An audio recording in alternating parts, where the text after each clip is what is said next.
রমজান মাসের মূল্যায়ন করার দরকার আছে? সবাই কথা কয় না। একটা ঘটনা শুনেছিলাম, এক কবিরাজের কাছে আসছে। কবিরাজের কাছে এসে বলতেছে, কবিরাজ সাহেব, আমাকে একটা তাবিজ দেওয়া যায়? তাহলে আজকে কি বার? তাহলে আজকে তো বুধবার। তাহলে আর হলো না, আমি তো শনি মঙ্গলবারে দিই। তাবিজের হাদিয়া কত? কয় 200 টাকা। তখন চিন্তা করতেছে কবিরাজ সাহেব, যে 200 টাকা একটা তাবিজের হাদিয়া, এ যে চলে যাবে, তাহলে তো আমার 200 টাকার কি হয়ে গেল? কথা কেন কি হয়ে গেল? লস হয়ে গেল। এখন বলতে শোনো এদিকে আসো।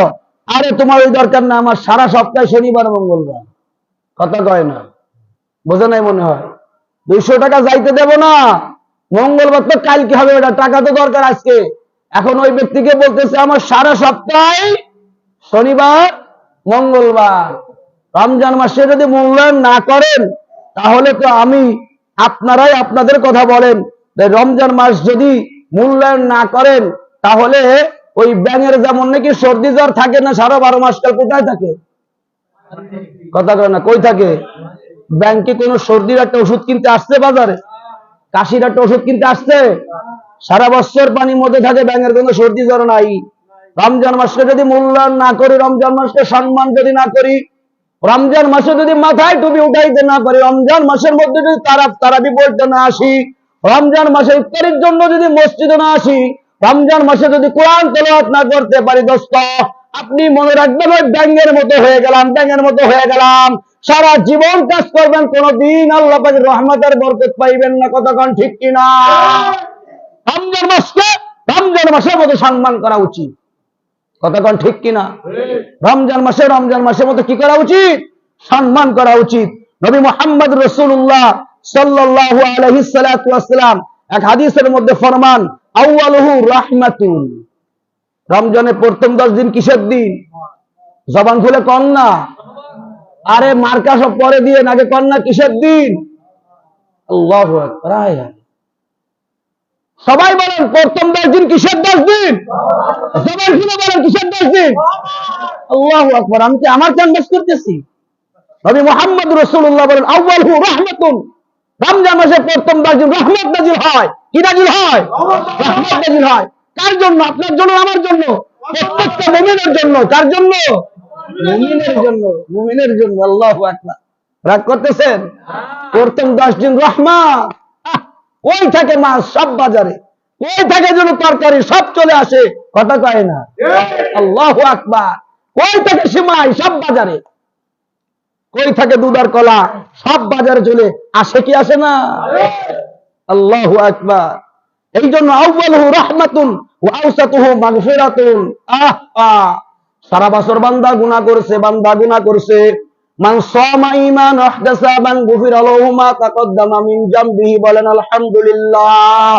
নবী হাদিসের মধ্যে ফরমান, ও বান্দা বান্দি শুনিয়া রাখো, যুবকেরা শুনিয়া রাখো, পায়ে হাত করে বলে যায়, আল্লাহর কালাম শুয়ে বলে যায়, দোস্ত রমজান মাসকে মূল্যায়ন করো।